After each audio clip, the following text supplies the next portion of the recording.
आत्ताशी आमच्याकडे पहिला पाऊस येतोय। तर बघू शकता तुम्ही आत्ताशी थोडंसं थंड वातावरण झालेलं आहे आणि आत्ताशी भरूचमध्ये पहिला पाऊस झाला आमच्याकडे हा।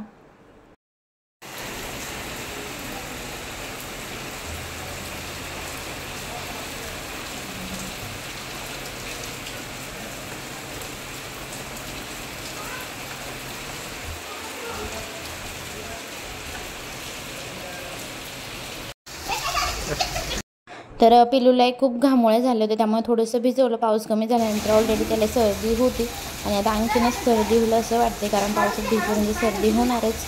तर अजूनही त्याची सर्दी गेलेली नाही, आता बघू कधी जातं ते। त्यानंतर यांनी ते जांभूळ आणलेले होते तर ते मी स्वच्छ धुवून, ऑलरेडी मी तुमच्यासोबत याचा शॉर्ट व्हिडिओमध्ये तुम्ही बघितलं नसेल तर मी शेअर केलेलं आहे। स्वच्छ धुवून घेतले आणि गावाकडे एकदम फ्रीमध्ये भेटतात आपल्याला हे जांभूळ, आमच्या इथं तर भेटतातच।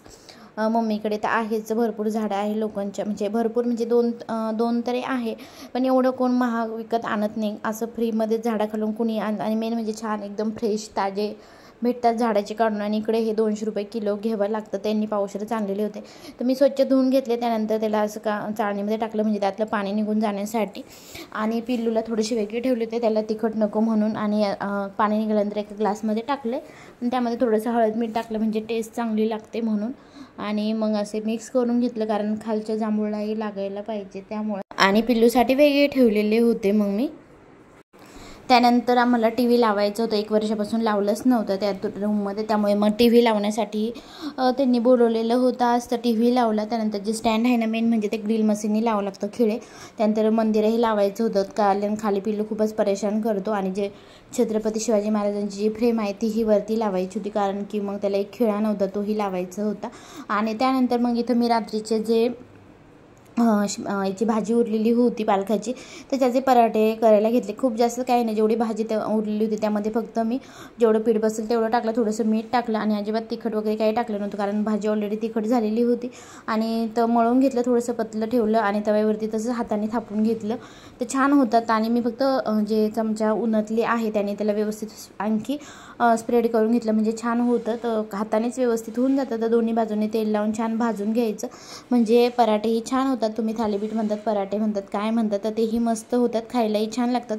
आणि मेन म्हणजे आपली भाजी वेस्ट जात नाही, कारण पालकाची भाजी तर मी कधीच वेस्ट जाऊन देत नाही, त्याचं शिजवलेलं पाणीही अजिबातच वेस्ट होत नाही। तेही कणिक भिजवण्यासाठी घेते, तर मस्त इथं थालीपीठ तयार झालेले आहे। आणि मेन म्हणजे भाजी खायची कंटाळा येतो तशी थालीपीठ मस्त होतं। त्यानंतर इथं मला सांडगेची भाजी बनवायची होती, आमच्याकडे शक्यतो याला वडेच म्हणले जातात, मिक्स डाळीचे वडे आहे। तर इथं मी तेलामध्ये त्याच तव्यावरती छान भाजून घेते, कारण मग भाजून घेतल्यानंतर कढईमध्ये भाजले तरी चाललं असतं, पण तवा गरमच होता, म्हटलं चला भाजून घेते म्हणजे व्यवस्थित छान असं भाजी बनवायला मी बनवाल मग लगेच। तर इथं वडे मी छान असे भाजून घेते आणि मग त्याच्यानंतर मला भाजी बनवायची, तर कशी बनवायची ते तुमच्यासोबत मी शेअर करणारच आहे। तर व्यवस्थित छान अशी भाजून घ्यायची म्हणजे त्याची टेस्ट छान होते। आणि मग इथं तर वडे जवळपास भाजून झालेले आहे। तर तुम्हाला जर माझे व्हिडिओ आवडत असतील तर नक्की कमेंट करून सांगा आणि कोणते व्हिडिओ बघायला आवडेल तेही सांगा। त्यानंतर मी गॅसवरती कढई गरम करायला ठेवली, त्यानंतर त्यामध्ये तेल टाकायचं, जिरे टाकायचे, जे छान तडतडू द्यायचे, त्यानंतर कढीपत्ता टाकायचा आणि छान तडतडल्यानंतर इथं आपल्याला कांदा परतून घ्यायचा आहे। मी कांदा ऑलरेडी कट करून घेतलेला आहे तो टाकायचा। आणि जर इथं तुम्ही म्हणाल कलर तेलाचं, असं का तर हे मोहरीचं तेल आहे जे की मी लोणचं बनवण्यासाठी आणलं होतं, आणि लोणचं ऑलरेडी एकच म्हणजे अर्धा लिटर यूज झालं, अर्धा लिटर तसंच आहे, तर म्हटलं मग ते यूज करून घ्यावं। ते कांदा छान परतून झालेला आहे। त्यानंतर त्यामध्ये मसाले, ते लाल तिखट टाकले 1 चमचाभर घरी बनवलेला मसाला आहे तो टाकला, त्यानंतर हळद टाकायची आणि छान परतून घ्यायचं तेल सुटेपर्यंत मसाल्याला। आणि त्यानंतर तुम्ही याची वेगळी पद्धत आहे तीही बनवू शकता, पण या पद्धतीने बनवलं तर छान होतो। आणि खूप जास्त मला पातळ भाजी बनवायची नाही आहे, सुकी भाजी आणि थोडंसं एकदम म्हणजे एकदम थोडीशी रशी धरून असं बनवायचं आहे, छान होते ही भाजी। तर यामध्ये थोडंसं पाणी टाकून मी पुन्हा एकदा मसाला छान परतून घेत आहे। आणि त्यानंतर तुम्हाला जेवढं घट्ट पातळ पाहिजे आणि मेन म्हणजे जे वडे आहे ते शिजण्यासाठीही पाहिजे, तर त्यामुळे मग तेही जेवढं पाणी पाहिजे तेवढं तुम्ही त्यामध्ये टाकायचं, म्हणजे आपल्याला भाजी कशी पाहिजे तेही समजतं, म्हणजे खूप जास्त पातळही व्हायला नको आणि खूप जास्त घट्टही नको, एकदम कोरडी। तर त्यानुसार मी इथे पाणी टाकलेलं आहे, त्यामुळे शिजून घेण्यासाठी जेवढं पाहिजे तेवढं पाणी मी यामध्ये टाकलेलं आहे। वडे शिजण्यासाठीही पाणी लागेल। त्यानंतर बारीक चिरलेली कोथिंबीर टाकली, मीठ टाकायचं आणि छान अशी उकळी काढून घ्यायची। आणि वडे ऑलरेडी शिजलेले आहे, तर तुम्ही ते बघू शकता छान अशी उकळी आलेली आहे। त्यानंतर जे वडे आपण भाजून घेतलेले आहे ते टाकायचे आणि छान असं इथं मिक्स करून घ्यायचं आणि छान वडे शिजवून घ्यायचे। तुम्हाला जेवढं पाहिजे तेवढं तुम्ही करू शकतात। आणि भाजी झाल्यानंतर तुम्हाला दाखवायची राहून गेली मला। तर देवघर लावलं, त्यानंतर TV आणि ही छत्रपती शिवाजी महाराजांची फ्रेम लावली आणि बाकीचे थोडे वगैरे हे वगैरे ठोकायचं होतं, दरवाजाचं थोडंसं काम होतं।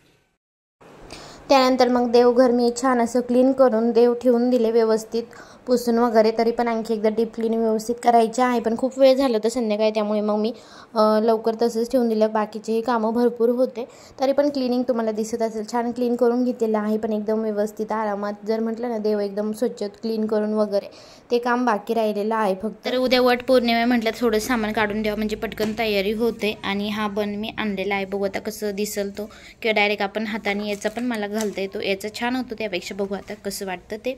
तर तुमच्यासोबत शेअर करेनच, ते सामान काढून ठेवते आणि त्याचं आज सकाळपासून।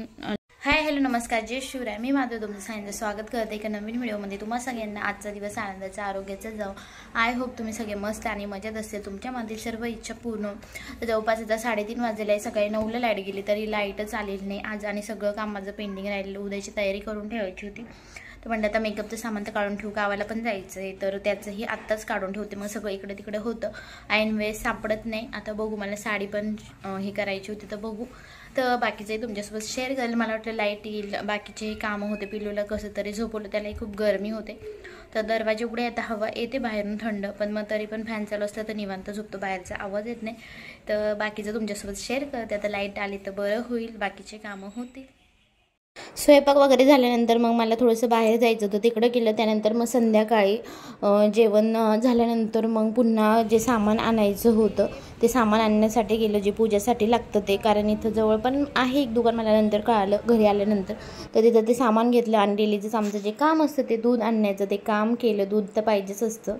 तर असं आजचा एकदम छोटासा व्हिडिओ होता, त्यातल्या त्यात काही कालच्या दिवसाचं पण आहे ॲड केलेलं। सो तुम्हाला कसा वाटला कमेंट करून नक्की सांगा, आणि जर व्हिडिओ आवडला असेलच तर व्हिडिओला लाईक शेअर आणि सबस्क्राईब करा।